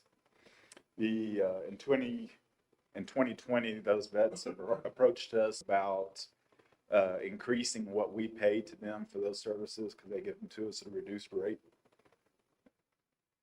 We were paying $55 all the way down to $18. You can see how it breaks down. And we agreed with those vet clinics to increase those to our current rates, 66 through 22. That's what I'm getting. Okay. I'll let you speak. So when we look at the rates that the city actually pays, our current rates compared to other private animal organizations in the community and what the public place pays, we're getting them at a greatly reduced rate, probably about a third of the cost. Next. Now, when the city pays those vet clinics for those fees or services, we recoup those fees through our animal adoption fees, which covers both spaying, neutering, rabies, and microchipping, which is done in-house. So the proposal is to increase our current fees up to 25% to offset and recoup those costs. So what we're currently collecting there is 68 all the way down to 33, and it moves up to 85 to, you can see on the list, down to 50. Next. It was important to us to make sure that our fees are reasonable compared to what other communities are. And I would argue that ours are the lowest. Though Kerr County is a flat $50 fee, that fee does not cover spay and neuter. They get a $40 voucher that they can use to that, and the person still pays to spay and neuter out of their own pocket. So that's a great rate for our citizens. And the rate that we're proposing will allow us to recoup all costs in regards to spay, neuter, vaccination, and microchip. Next. Any questions? I'd just like to make a comment that that this service is available not only to citizens in the city of Fredericksburg, but it's also available to all citizens of Gillespie County. So I think this is a great public service that the city of Fredericksburg provides for our community. I'm glad that I believe that the county has contributed some money in this year's budget. Is that correct, Kent? To the ambulance shelter? 15,000. Okay, so this is a community issue. I'm glad to see the Fredericksburg Animal Control and the Police Department taking the lead on this issue in our community, and I support the increase in fees. What are Kathy? the, Jerry? what are the numbers on the animals out there in the shelter? Right, yes. Did I jump the gun? No, but I had that in case you did ask.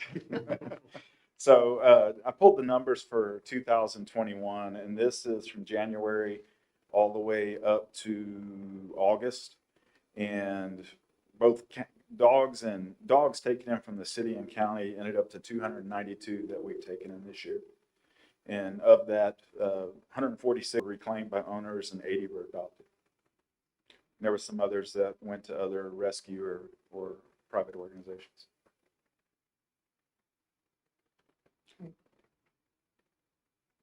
Thank you. Any other questions? That's what I was going to ask too. So thank you. Okay. With that, we need a motion to approve, right? Mayor, Go ahead. So I discussed with Braxton this morning that these fees should really be in our fee schedule and our code of ordinances. We have all of our other animal control fees in there, but the adoption fees are not in that fee schedule. And when I looked through the editorial notes on Municode, it looks like at some they were in there, then maybe they were accidentally or unintentionally removed from the fee schedule around 2014. So my recommendation is that we bring an ordinance back at the next meeting that would have put these into effect. So I guess tonight is really just seeing if council's on board with these proposed changes, and if you are, then you can request that I bring the ordinance back, and I'll draft one for the next meeting. Make a motion that we have the city attorney draft a new ordinance for adoption fees for the city of Fredericksburg and bring that back to council at the next meeting. Have a motion by Tom and a second by Kathy. Any further discussion? There being none, all those in favor? Aye. Motion carries. Excuse me. Thank you. More work for Dan. Moving on to 8E, consider and discuss the presentation for proposed airplane viewing area at Lady Bird Johnson Park. Clinton Bailey. Mayor and council, just wanted to make you aware of a donation agreement that was filled out by a Fredericksburg citizen that wishes to remain anonymous at this point for the construction of an airplane viewing area. You might ask what an airplane viewing area is. This particular individual is a pilot, avid pilot, local pilot. And he notices, a lot like I notice when I'm driving through Lady Bird Park, that there are always a lot of people parked along the airport fence line there in Lady Bird Park, watching airplanes. I've done it before, eating lunch or whatever the case may be, but so much so that there's a road beaten down along that fence line. A lot of activity out there. Sometimes you'll see 3 or 4 vehicles sitting there. So this individual wants to build some dedicated parking spaces and a short sidewalk to a covered bleacher, basically, very similar to what's on the T-ball fields. If you drive by the T-ball fields, you see just a lean-to structure over the top of a aluminum bleacher, like 5-row aluminum bleacher. He would also like to install a one-way radio receiver under the awning so that people can listen to the radio communications, use that as a tool to help people understand aviation, maybe get a little bit more interested in it, maybe develop a few programs with the city. The cost estimate that we put together for the improvements out there is about $17,000. We have not received the funding yet. but I think the estimate will more than cover the cost of the improvements. I did include in my background memo that the city of Fredericksburg would be responsible for maintaining this. I did receive an email from someone today asking what the cost of maintaining those improvements is. Very low cost. Don't have a number for that long-term, but we'll have a few parking stops out there. Dirt parking lot to begin with until we see what kind of demand we may have. Sidewalk. The steel structure is going to be pretty low maintenance as well as the bleacher, $150 radio receiver. So we don't anticipate a lot of maintenance with this. We'll just couple it in terms of mowing and weed eating with the rest of the park and park improvements that is done out there. But again, just wanted to make the council aware we did have our local concrete contractor take a look at this just a couple of weeks ago. He's also doing the driving range project at the golf course. We're going to try to do both of those projects at the same time. This is not very much work. It wouldn't take them a couple of days to get that done. But it's just right past Pioneer Pavilion, just past the turn down to the golf course, just right up against the fence line. It will not interfere with any of the operations that we have going on at the park. In fact, we talked to the swap meet, and they're excited to possibly be able to use this during their event potentially. So with that, again, I just wanted to give the council an update on the project. Be happy to answer any questions you might have. Gary? Well, I think Tony, talking with him this morning, that the private investors are going to come up with the money to take care of the whole thing. I think he's saying they had like 25,000 already or something like that. About 17,000. They may want to add some rock to the columns at some point in the future to dress it up just a little bit, make it look a little bit nicer. That's certainly something that we can do if they're willing to pay for that additional. Again, this is zero cost to the city of Fredericksburg. Right. Explain again where it's going to be located. Sure, and my apologies for not having a little bit larger location map. But as you're driving into the park, and say you're going to the golf course, and you drive past Pioneer Pavilion, the tennis court, the pool, the tennis courts, and Pioneer Pavilion on your right, where you take the road down to cross the creek to go to the golf course. It's just past that turnoff on the right, up against the fence that separates the airport from Lady Bird. I was thinking it was at the entrance to Lady Bird. A little bit further into the park. Yes, ma'am. And it's kind of a high area where you can very easily view the runway, and with a south wind, which is prevalent, you can get a lot closer to the airplanes landing and taking off right there. Any idea how many people would actually use that? Yeah, they were gonna mount, talking about mounting it up there so they can see over things there too. Right. It'll be slightly elevated if you're up on the bleacher, but we're not going to elevate the ground at all right there. It's hard to say at this point what kind of demand. There you go. Oh, there it is. Yep. So can you pull that down just a little bit, Eric? Okay. If you look at the drawing that I have, you see where the road turns right there. Come up a little bit, Eric. Come up a little bit more. No, No. arrow. Pull it back down. Put your cursor up. Go Yep, up with the it's- arrow. Yeah, Come this down now. This V right here is where that road starts taking a left. So it's just right there. Come down, Eric. Is that about in the middle of the runway? That's probably the first third of the runway right there. Again, Would planes be more apt to take off or just to gauge power unit to land? well, they do their run up just right there at the far north end of the runway, just north of the 14 you see. And a lot of times, if you're a good pilot, you'll touch down just right about there, maybe a little bit beyond that. So you might go around or go a little longer than that. Yeah. I'll stay on But the ground. you know, there's a lot of activity out there. There are a lot of kids. that are getting involved in aviation at all ages. The high school has a number of kids that are going through a program that Crosswind Aviation has. So again, just another opportunity for people to be able to get out there and listen and watch. Go out there sometime and watch.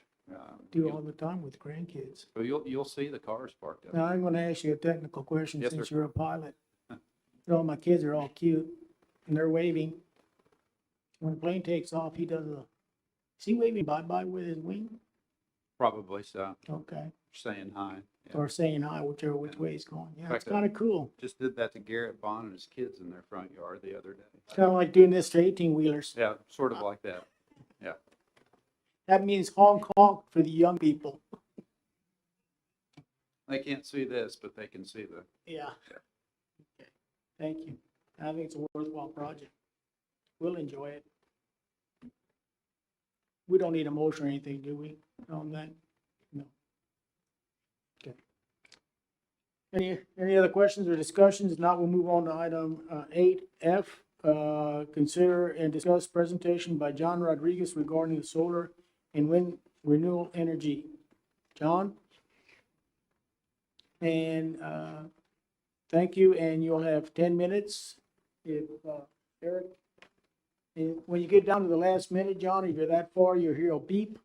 Yes, or a sir. sound. Okay, thank you. Yes, sir. At the August 16th City Council meeting, I gave you a short preview of some of the communities that have already made the transition to renewable energy. There have been many new developments this year, and many more communities are in the process of making that transition from fossil fuels to renewables. Cities and smaller communities surrounding Fredericksburg have made their commitments to use solar and wind for their power, and no doubt many more in the near future will follow suit. And I want to give you just a few examples. The city of San Antonio, their goal is to be carbon neutral by 2050. They partnered with American Cities Climate Challenge, which provides assistance and tools needed for cities and communities to begin expanding renewable energy. The city of Austin, as of 2019, Austin Energy, with the approval of new wind energy contracts, the municipally owned utility will soon generate 56% of its power from renewables. This keeps Austin on pace to meet its goal of 65% renewable energy by 2027. And it places the city at 80% carbon neutral. In more recent developments this year, as has been reported by various news sources, in May of 2021, Samsung, the electronics giant, plans to develop approximately 6,800 acres in Milam County, which includes the community of Cameron and Rockdale. They plan to construct 3 solar farms that could generate approximately 700 megawatts of electricity. Several Milam County school districts have already entered into their Chapter 313 agreements with Samsung, and they plan to start selling electricity by 2023. The community of Smithville, Texas, right on the other side of Bastrop. Initially, a year ago, the city came to an agreement with a local landowner and RWE Renewables for approximately 1,720 acres to build their own solar plant. As of June 2021, the Smithville School Board approved the Chapter 313 agreement with RWE. Smithville will spend $190 million to invest in their future. All agreements have been finalized and construction will begin soon. So that small community will build their own solar. Closer to Fredericksburg, on December 2020, the Kerrville Public Utility Board, along with New Braunfels Utilities, Denton Municipal Electric, and Garland Power and Light, together purchased 225 megawatts of solar power through 4 separate power purchase agreements from Long Draw Solar Project in West Texas for a contract length of 15 years. New Braunfels purchased 100 megawatts, Denton 75, Garland 25, and Kerrville 25. Kerrville is providing power right now to approximately 6,250 homes. This is a statement from the Kerrville Public Utility Board's General Manager, Mr. Mike Whitler. This supports our competitive rate strategy and mission to provide reliable service to our customers at the lowest responsible rate. There are many reasons why states and cities are adopting renewable energy for economic, sustainability, environmental, and we can no longer ignore the effects of climate change. But I believe that the main driver is economic. It is about saving dollars, not only for residents, but for cities, using a source that Texas has an abundance of, wind and sun. And many state and local officials have already stressed the need for more power generation because of the unreliability of the Texas grid. The documents that I have given you, those are just mostly guidelines, okay, for your review, and include some information from American Cities Climate Challenge. It's the same entity that was used by San Antonio to make their transition. This includes steps to use for communities who wish to adopt renewable energy. Please note that the website for American Cities Climate Challenge is pretty massive. It also gives valuable information on federal funding for projects, also state and federal information concerning electricity. I have only chosen just a small part just to give you, but I urge you to go on that website. Transitioning to renewals will take a considerable amount of time, many months of gathering information, and some estimation even mention 1 to 3 years, which is why we should begin a commitment from City Hall, stakeholders, local businesses, and residents that the City of Fredericksburg will commit to a future transition to renewable energy. I have included in the documents a sample copy of the resolution that was approved by the mayor and city council by the city of Denton for your review that shows their commitment. What I am asking you city leaders is to begin the conversation, an exchange of ideas on how the city can best adopt renewable energy for its main power source. When this conversation begins, the city can perhaps engage the consulting firms that other cities have used, or even form a committee, much like the one that was formed for the Loop Bypass project. The city would have many questions, and this committee would be tasked to secure answers. In the past, the city has included surveys along with our electric bills. This would be another way to gauge the community about the city adopting renewable energy. We must involve everyone, such as the hospital, local businesses, and the school. FHS plans to build a new campus. I see thousands of square feet of roof space for panels to help power their facility and save money at the same time. Some time ago, the city of Fredericksburg adopted the Tex PACE Energy Savings Program. School districts should take advantage of this program. I am asking you to consider investing in the city's future and for future generations. And I'm asking you to commit to a cleaner future for Fredericksburg and the Texas Hill Country. And I thank you for this time afforded me. Thank you, John. Appreciate your comments. Thank you. Thank you. John, I have to apologize. I don't have anything in front of me that you handed out. Go right here, man. No, okay. I got a lot of documents here. Thank you. Appreciate it. Mayor, one point of clarification, if we could, before we get off this topic, a speaker earlier this evening mentioned about the need to allow individuals who construct solar panels to be able to sell that back into our electric system. We already do allow that. We have, as Kathy will recall, back about 8 years ago, we established an ordinance, a net metering ordinance, where an individual or family, whatever, they install solar panels and they create electric use that's in excess of their individual needs, then they can sell that back in the system and we'll give credit to them on their electric bill. So we've already got that process in place. Mr. Phoenix was not aware of that. Okay. Thank you very much. Appreciate it. Thank you for your comments. John. Done. Hey, Go ahead, Jerry. you know, when you start talking about it, you mentioned 6,800 acres. Well, to me, I'd rather see a 1,600 acre field of corn, wheat, or something else out there. And like you got parking lots like Walmart, HEB, school, hospitals, they have parking lots. And you put solar panels there, you don't have to have transmission lines. They go straight to the system there. Absolutely. I would say look at something like that too. And wind turbines, go towards Sweetwater there. And before you get the Sweetwater going in there, there's a whole graveyard of wind turbine blades out there because they're not recyclable. Yep. So I mean, and yeah, I don't like that, but you know, the solar on buildings and homes, George has a setup over at his house. And, Sure.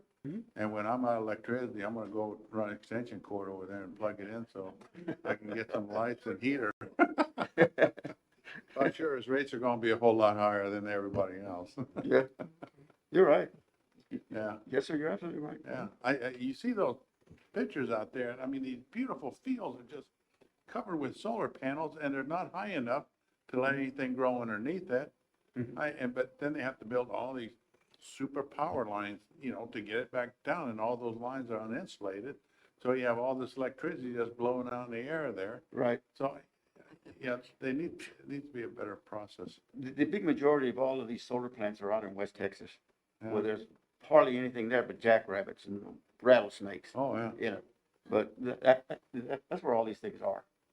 I think I was asked here not long ago about windmills in the hill country. I said, no, we do not plan, or I don't envision anyone putting a windmill on Cross Mountain. That's not going to happen.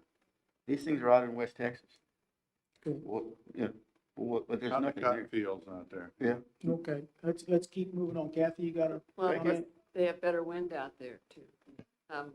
No, I just want to thank you, John, for doing this. I agree. I think it's something the city should look at seriously. There's many things we can do. I believe we already buy power from companies who provide the power through renewable sources. I'm not sure what the percentages are, but we probably need to continue working on this issue. It's very important. So thank you. Thank you. Tom? I guess, Clinton, could you tell us what the city electric department currently our contracts with AEP and LCRA for purchasing of renewables? Kent might have a little bit better answer, but I think overall, correct me if I'm wrong, Kent, LCRA's portfolio includes 10% renewables. I think that's wind and solar. As far as AEP, I'm not positive about that. I'm not sure AEP, but we get 65% of our power from LCRA, and they do have a commitment to renewables. And as Clinton said, a certain percentage of our electric that our customers use right now is coming from renewables. And I'm not aware of any kind of cap or, percentage that we require for that renewable energy in that portfolio at this point. One other thing to point out, and I don't think John mentioned this, but one of the challenges with renewables in the past has been it's available during certain times of the year, and certain times of the year it's not available. When the sun's not shining, you can't generate much solar power. Well, fortunately, I don't know if y'all saw the Express News yesterday, but the technology for battery storage is really improving. And so as more and more battery storage is created around the state, renewable will be stored during off-peak periods and will be available during peak periods. So that is really a technology that's evolving. I think, you see a lot of battery plants being built around the Austin area, and you'll see a lot more in the future. Okay. Thanks. Any other questions? If not, we'll move on. Thank you. Moving on to agenda number 9, city manager's report. Short-term rental city council workshop. Okay, Mayor and council members, I just wanted to remind you that a week from tonight, on October 11th at 6 o'clock, we'll be meeting at the University Center for the second STR City Council work session. This week, you'll get a packet of information from Jason. It include some more information that the council had requested at the previous work session. This includes some additional information on STR caps, some information on conditional use permit guidelines that you may want to consider if you decide to include conditional use permits. We are also, Jason's been spending a lot of time generating accurate numbers on the numbers of STRs that we have currently in the city, including the number in R1 areas that council member Sanford had requested. And so we also have updated information on code complaints that will be included in that packet. And then last but not least, several of us are going to be visiting the city of New Braunfels on Wednesday to look at their STR process there, and we'll have a report from that visit to provide you. So lots of things will be coming to the council this week in advance of the meeting next Monday night, so we look forward. Is there any additional information the council needs for the meeting next Monday? Let staff know if you could as soon as possible. Excuse me, somebody asked me today whether there was going to be public comment at that meeting next week. Yes, we were required, Daniel, correct me if I'm wrong, to have public comments at every meeting. Okay, thanks. 3 minutes. Yeah, that's correct. Okay, so then moving forward, I talked to the mayor a little bit last week. We have the need for another work session later on in October, and the mayor is okay. And I know some of you may not have a chance to check your calendars, but the fourth Monday in October is the 25th, and we have a couple of pending items. One is Tammy feels like we'll have some information to share with the council on the salary survey that has been conducted, and we'll have that ready to present to the council. And then working with Tim and the members that have been working on affordable housing issues, we have several developers that would like to present information to the council on alternate financing options for workforce housing. And this includes PFC, public finance corporations, and other financing schemes. They wanted the council to hear that presentation, so we're hoping that would be on the next work session agenda. And then Jason mentioned to me we need to schedule an annexation hearing on that night also on, is this the Live Oak? Yes, that's Post Oak 6A, 6B area. Right. So those are the three items, and if the council can let us know in the next couple of days whether October 25th would work for the next work session. Whatever time, probably move it back to the Cardinal Room. We can have whatever time's convenient to the council. I don't know, Charlie, if you had, I didn't talk to you about a time, did I, Charlie? 20. Sure. We could do it, that gets us to November. That would be November. Oh, yeah. Oh, sure.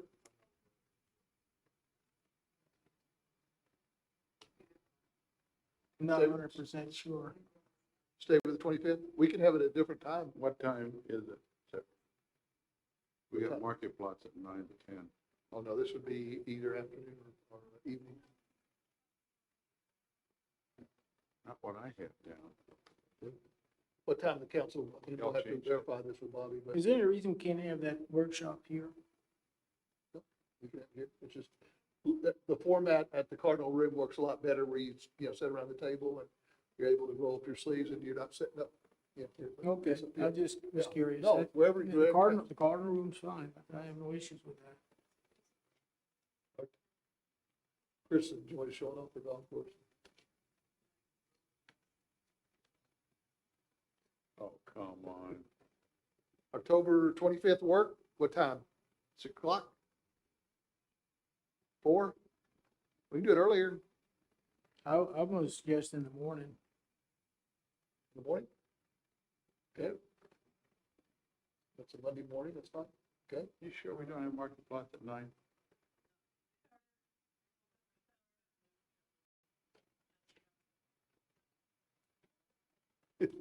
Nine a.m. Okay. on the 25th. That's good. 9. Okay. Gives me time to do my hair. Okay, we'll set the next work session for October 25th at 9 o'clock. And moving on, just very quickly, the Oktoberfest this weekend was a huge success. Thanks to all the volunteers and all the hard workers we had, including several individuals that are in the room this evening.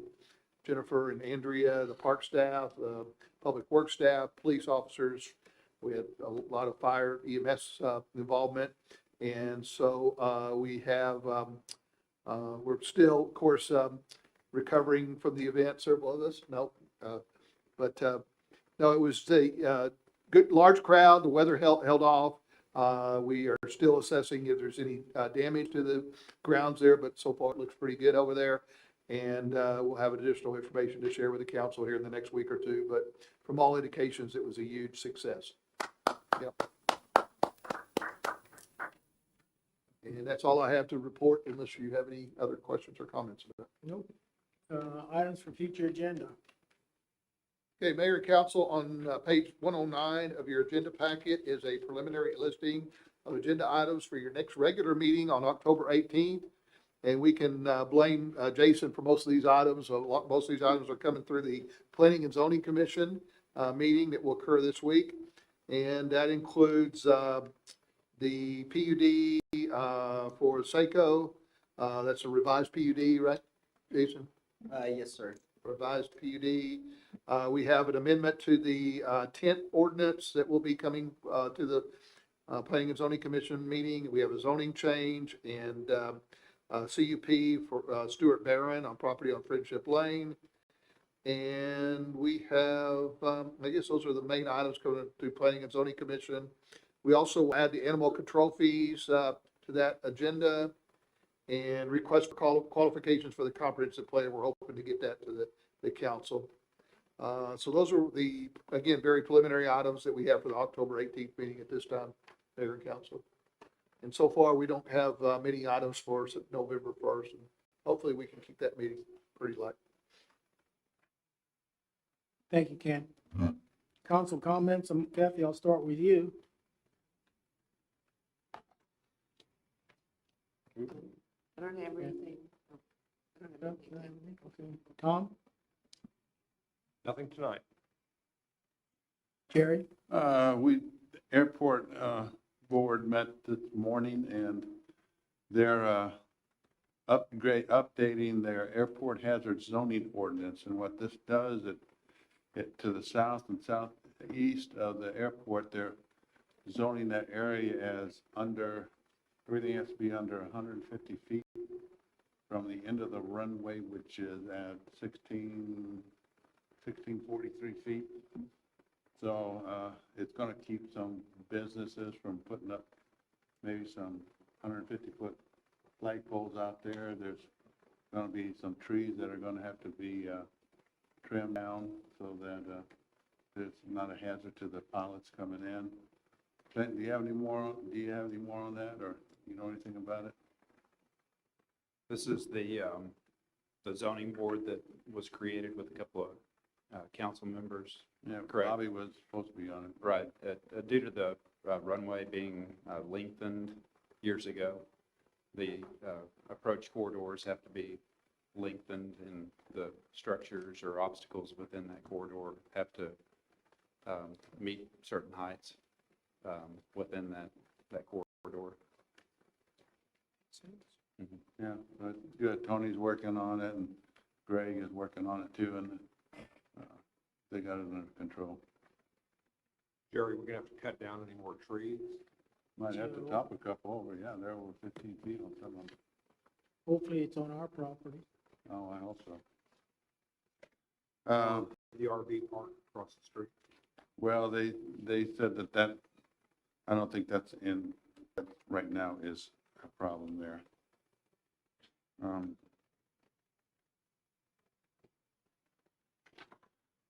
City, the hospital, 89 cases of COVID, 74 deaths. That's up from 68. 4 hospitalized. I'd say take the shot and let's get over this stuff, and let's get rid of this COVID, and let's get vaccinated. And I mean, the FDA approved it, CDC's approved it, Donald Trump approved it. Hey, I didn't say nothing when you were up here. Okay. I didn't lie either. Let's stop right now. Thank you.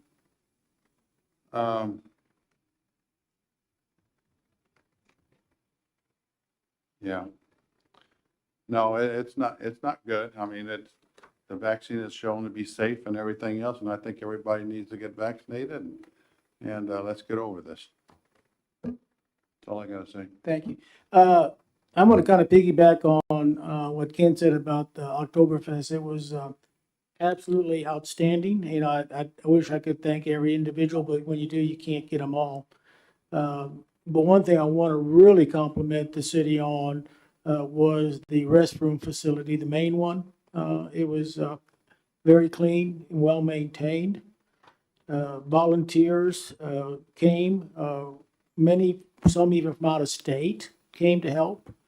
Uh, I walked around that grounds all day long, all night long, and I met people from everywhere, and they were just thrilled to death to be in Fredericksburg. So I want to compliment city staff on everything they did to make this happen, as well as the organizers of the Oktoberfest, police department, EMS, street department, anybody that's involved. It was a great event.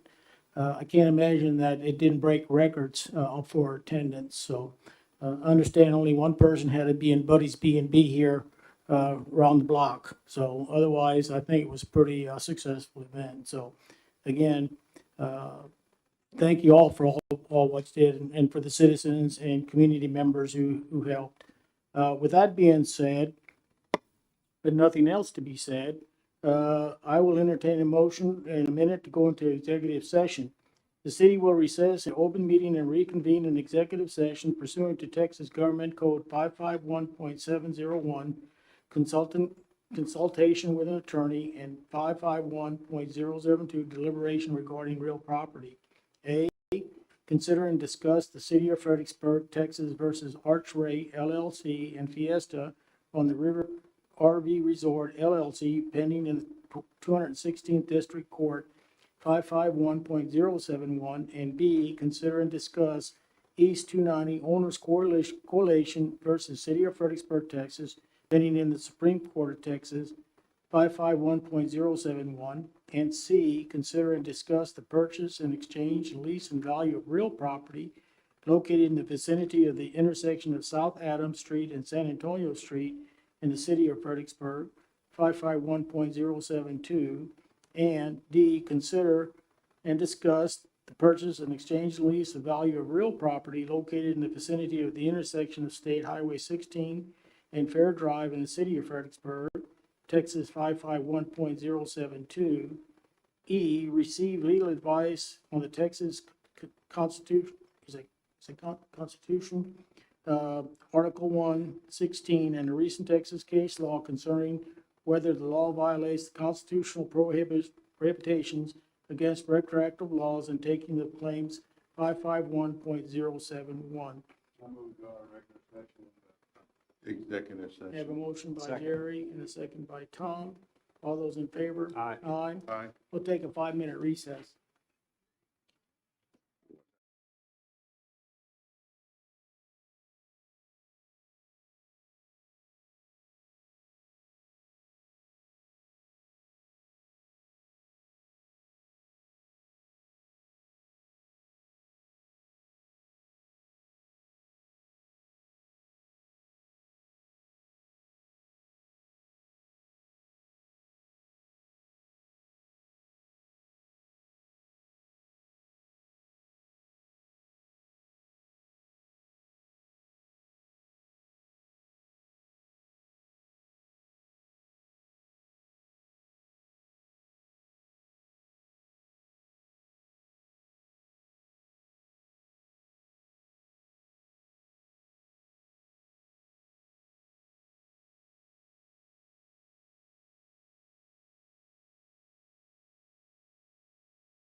Well, with that being, I will entertain a motion to adjourn.